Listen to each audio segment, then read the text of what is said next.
हैं कि तारकासुर जो है इसके 3 पुत्र थे, तारकाक्ष, विद्युन्माली और कमलाक्ष।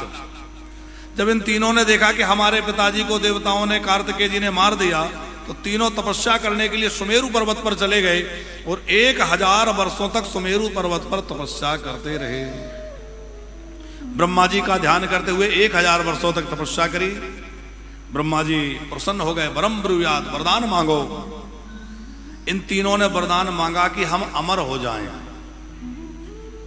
ब्रह्मा जी बोले अमर तो हम स्वयं भी नहीं है, तो तुम्हें अमर कैसे कर देंगे?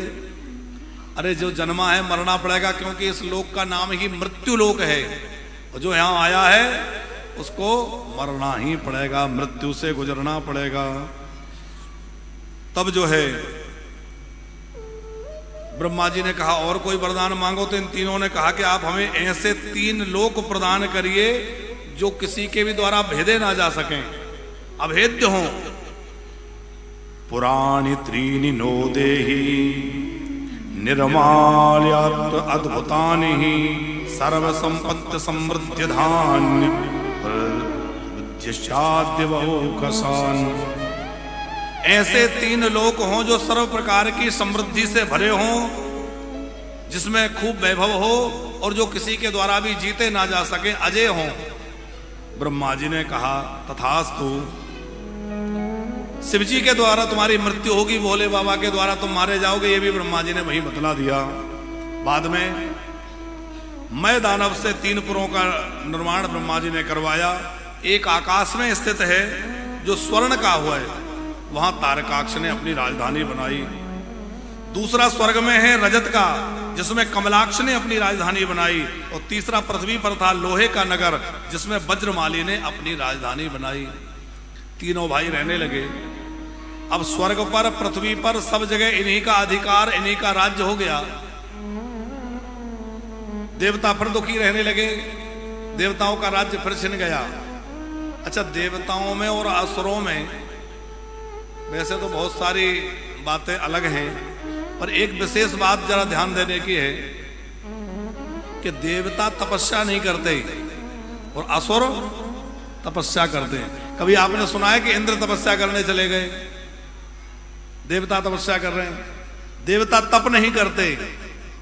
जो पुण्य के प्रभाव से उन्हें स्वर्ग मिला है, उस पुण्य का बस भोग करते हैं। यदि देवता भी तपस्या करने लगे तो उनको कभी असुरों से पराजित नहीं होना पड़े। असुर तपस्या तो बहुत करते हैं, पर उनकी परेशानी क्या है कि उनकी तपस्या के मूल में कल्याण की भावना नहीं है। उनकी तपस्या के मूल में जगत को त्रास देने की भावना है। तपस्या तो कर रहे हैं, पर किस लिए? हम लोगों को सताएंगे, हम लोगों को परेशान करेंगे। और जो दूसरों को तकलीफ देने के लिए तपस्या करता है, उसकी तपस्या भी व्यर्थ चली जाती है। बड़े बड़े असुर हुए जिन्होंने बड़ी भारी कठोर तपस्या करी। हिरण्यकश्यपु ने कैसी तपस्या करी? रावण ने तपस्या करी। जितने राक्षस हुए प्राय सबने तपस्या करी कि नहीं? पर बाद में उनको मरना पड़ा और उनका नाम कोई नहीं लेता। कारण उनकी तपस्या के मूल में कल्याण की भावना नहीं है। हम कोई भी सत्कर्म करें, उस सत्कर्म के मूल में कल्याण की भावना हो, लोक मंगल की, लोक हित की भावना हो। हमारे मधुरम ग्रुप ने ये जो भक्तिमय दिव्य आयोजन किया, तो कितनी सुंदर भावना है कि ज्यादा से ज्यादा लोग श्रावण के महीने में भगवान शंकर के दिव्य चरित्रों को सुने और खूब अपना कल्याण करें। आप सब लोग भगवान शिव से ऐसी प्रार्थना करिए कि भगवान महादेव मधुरम ग्रुप पर ऐसी मधुरता के साथ कृपा बरसावे कि ऐसी समृद्धि इनको प्राप्त हो, कि ऐसे खूब आयोजन करते रहे और खूब जो है भगवत भक्ति में खुद भी डूबे रहे और औरों को भी डुबाते रहे। ये परोपकार की भावना लेकर आप देखिए कितने लोग इस कथा का लाभ ले रहे हैं। आप जो सामने बैठे ये लोग तो हैं, बाहर भी इतने लोग बैठे, ऊपर भी भैया जरा दिखा देना, ऊपर भी कितने लोग बैठे। यहाँ तो बालकनी वाली व्यवस्था भी है। और चैनल के माध्यम से तो हजारों हजार लोग प्रतिदिन जाने कितने फोन कार्यालय में हमारे यहाँ पहुंचते हैं, हमसे वो महापुराण सुन रहे हैं, लगातार कथा का आनंद ले रहे हैं। और वहाँ का जो वातावरण है वो बहुत अच्छा लग रहा है। प्रतिदिन कार्यालय में खूब फोन जा रहे हैं, खूब आनंद हो रहा है। तो इतने लोगों को श्रावण में कथा का अवसर मिल रहा है, कथा सुनने का लाभ मिल रहा है। हमारे मधुरम ग्रुप के, मधुर माने तो मीठा होता है, हमारे भगवान को क्या प्रिय है? मधुर। मधुर मधुर काम करने वाले, तो आपको भगवान खूब मधुरता प्रदान करें और खूब कृपा बनी रहे भोले बाबा की। तो असुरों की जो तपस्या है उसके मूल में लोक मंगल की भावना नहीं है, लोगों को कष्ट देने की भावना है। दक्ष ने जो यज्ञ किया, हमने कल सुना, वो सफल नहीं हुआ। क्यों? क्योंकि दक्ष के यज्ञ के मूल में कोई अच्छी भावना नहीं थी। शिव जी को नीचा दिखाना है, दूसरे को नीचा दिखाने की भावना से जो सत्कर्म किए जाते हैं वो सफल नहीं होते। कई बार हमने देखा मोहल्ले में झांकी लगती है तो वो ध्यान रखता है, बोले वो मोहल्ले में दूसरी जो झांकी लगती है उससे हम बड़ी लगाएंगे। तो बड़ी लगा रहे हैं, ये तो अच्छी बात है, पर क्यों बड़ी लगा रहे हैं? बोले उसको नीचा दिखाना है। अरे वो भी तो देवी जी विराजी है, ये भी देवी जी है, आप दूसरे को छोटा दिखा दोगे तो आप देवी जी को ही तो छोटा बना रहे हैं। इसलिए दूसरे को नीचा दिखाने की भावना से नहीं, बल्कि भक्ति की भावना और लोक मंगल की भावना से सत्कर्म होना चाहिए। सत्कर्म के मूल में शुभ संकल्प होना चाहिए। इसलिए वेद भगवान कहते हैं तन्मे शिव संकल्पमस्तु, तन्मे मनः शिव संकल्पमस्तु। मन में शुभ संकल्प, कल्याणकारी संकल्प होना चाहिए। हर कार्य के आरंभ में मंगलमय संकल्प होना चाहिए। असुरों ने तपस्या तो करी, पर लोगों को दुख देने के लिए सब देवता ब्रह्मा जी के पास आए। ब्रह्मा जी के से शिव जी के पास जाकर शिव जी की स्तुति करने लगे। नमो हरे रूपाय भूत संहारकारिणे निर्गुणाय नमस्तुभ्यं शिवाय अमित तेजसे। कि नमस्ते पार्वती नाथ परमात्मन् महेश्वर नीलकंठाय रुद्राय नमस्ते रुद्रशु रुद्र रूपिणे। हे महादेव, आप रुद्र रूप हैं, आप पार्वती नाथ हैं, परमेश्वर हैं, महेश्वर हैं, नीलकंठ हैं, आप हम देवताओं की रक्षा करिए। भोले बाबा ने कहा क्या करें? बोले ये तीनों दैत्य जो त्रिपुर हैं, इनको यहां त्रिपुर कहा है, इन त्रिपुर से हमारी रक्षा करिए। तो भोले बाबा ने कहा देखो इस समय ये तीनों राक्षस जो है मेरे भक्त हैं और सदमार्ग पर चल करके ये लोग भक्ति कर रहे हैं, तो मैं इनको नहीं मार सकता। गुप्ता जी, इनकी बात ये थी कि तीनों थे तो राक्षस, देवताओं को तो दुखी कर रहे थे पर शंकर जी की भक्ति कर रहे थे। अब भोले बाबा कह रहे हैं मेरी भक्ति करने वाले को मैं कैसे मार सकता हूं? मेरी भक्ति करे और वेद मार्ग का पालन करे उसका मैं अहित नहीं कर सकता। अभी ये तीनों पुण्यात्मा हैं और जब तक इनके पास पुण्य है मैं इनको नहीं मार सकता। तुम सब देवता भगवान विष्णु की शरण में जाओ। देवता भगवान नारायण के पास गए। भगवान नारायण से कहा कि त्रिपुर दैत्य से हम बड़े दुखी हैं, भोले बाबा ने आपके पास भेजा है। भगवान विष्णु ने यज्ञ कुंड से हजारों भूतगण प्रकट किए। भगवान विष्णु की आज्ञा से वो त्रिपुर के पास गए, लेकिन वो त्रिपुर जो है वो वरदान का स्वरूप बने थे, इसलिए वह गण उसमें प्रवेश नहीं कर पाए, जलकर के भस्म हो गए। अब तो भगवान विष्णु ने सोचा क्या किया जाए। तो भगवान विष्णु ने विचार किया कि पहले इनको धर्म से भ्रष्ट किया जाए, शिव भक्ति से विमुख किया जाए, क्योंकि शिव भक्ति करके ये अच्छा काम नहीं कर रहे, शिव भक्ति करके ये लोगों को दुख देने का काम कर रहे हैं। इसलिए इनको शिव भक्ति से और पुण्य कर्मों से रोका जाए। तो भगवान विष्णु ने एक शास्त्र बनाया। शिव महापुराण में बड़ी अच्छी कथा है ये। उस शास्त्र को 16,000 श्लोकों का एक शास्त्र बनाया और उसमें क्या लिखा था?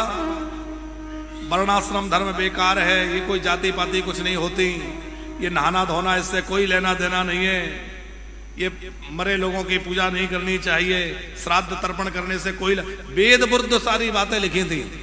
जो वेद और धर्म सिद्धांतों की बातें हैं उससे उसमें सब बातें उल्टी लिखी थी। तो क्यों लिखी थी? ताकि उन त्रिपुर को धर्म से विमुख किया जा सके। मायन मायामयम शास्त्रम तत् षोडशसहस्त्रकम श्रोते स्मार्त वृद्धम चा वर्णाश्रम विवर्जितम। वर्णाश्रम धर्म आदि का विरोध उस शास्त्र में किया गया था। उसमें लिखा था कि स्वर्ग नरक सब यही है, मरने के बाद कुछ नहीं है, खूब भोग भोगो, सुख भोगो।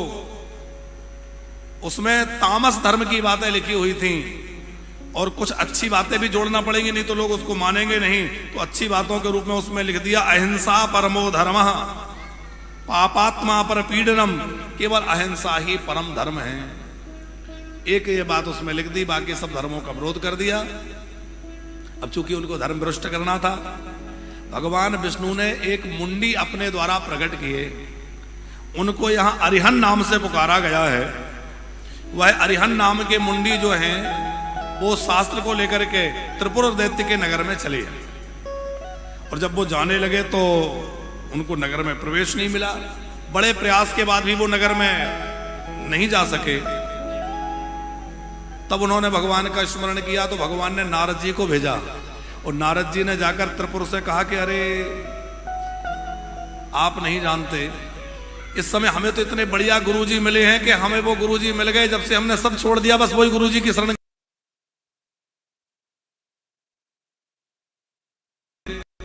त्रिपुर दैत्य ने कहा कि भाई ऐसे कौन से गुरुजी हैं? बोले नए नए प्रकट हुए हैं लेकिन बहुत अद्भुत हैं। त्रिपुर दैत्य ने कहा बुलाओ जरा हम भी देखें। तो नारद जी ने उनको बुलाया। अब चूंकि नारद जी उनकी खूब महिमा गा चुके थे तो त्रिपुर दैत्य ने उनसे शरणागति ले ली। अब शरणागति ले ली तो उन्होंने कहा देखो स्नान, दान, व्रत, श्राद्ध, पर्व, यज्ञ आदि ये सब बंद करो, शंकर जी की पूजा बंद करो, ये सब बेकार है। क्या करें? बोले बस अहिंसा परमो धर्म, एक ही धर्म, और कोई धर्म नहीं करना है। त्रिपुर दैत्य जो है वो शिव जी की पूजा से विमुख हो गए, धर्म से विमुख हो गए। उन्होंने पूजा पाठ आदि धर्म कर्म को त्याग दिया, और धर्म कर्म का त्याग करने से राज लक्ष्मी उनको छोड़ करके चली गई। अब देवता कैलाश पर गए कि बाबा अब तो वो तीनों दैत्य धर्म से भी च्युत हो गए और आपकी भक्ति भी उनने छोड़ दी, अब आप कुछ करिए। तब भोले बाबा जो है बड़ा सुंदर रथ तैयार किया। यह कथा है कि भोले बाबा त्रिपुर दैत्य से लड़ने गए तो नंदी पे बैठ कर नहीं गए, भोले बाबा बड़े सुंदर रथ में बैठ कर गए। रथम चा सारथिम दिव्यम कार्मुकम सर्वोत्तमम पूर्वमंगीकृतम सर्वम उपपाद्यायता चिरम। वो कैसा रथ था? उस रथ में ब्रह्मांड की सारी वस्तुएं रखी हुई थी, अनेक अस्त्र शस्त्र विराजमान थे, अनेक प्रकार की सामग्रियों से सुसज्जित वह रथ था। भगवान शंकर त्रिपुर दैत्य के पास गए। अब चूंकि त्रिपुर दैत्य जो है वो शिव विमुख हो गए थे, भक्ति विमुख हो गए थे, धर्म विमुख हो गए थे, भोले बाबा ने उनसे युद्ध किया, और युद्ध करते करते ऐसा त्रिशूल छोड़ा कि एक ही त्रिशूल के प्रहार से तीनों पुर जल करके भस्म हो गए, और उन तीनों पुरों के साथ में तीनों राक्षस भी जल करके भस्म हो गए। भोले बाबा का नाम क्या हो गया? त्रिपुरारी। आप सबको पता होगा भगवान शंकर का नाम त्रिपुरारी क्यों है? त्रिपुर नाम के दैत्य को मारने से भोले बाबा का नाम हो गया त्रिपुरारी। अरी माने होता है शत्रु। हमारे राम जी का नाम है खरारी, खर नाम के दैत्य को मारने से खरारी। हमारे श्री कृष्ण का नाम है मुरारी, मुरारी माने मुर नाम के दैत्य को राम कृष्ण ने मारा, तो मुर दैत्य को मारने से क्या नाम हुआ? मुरारी। तो भोले बाबा का यहां बड़ा एक प्रसिद्ध नाम प्रकट हो गया त्रिपुरारी। बोली त्रिपुरारी भगवान की।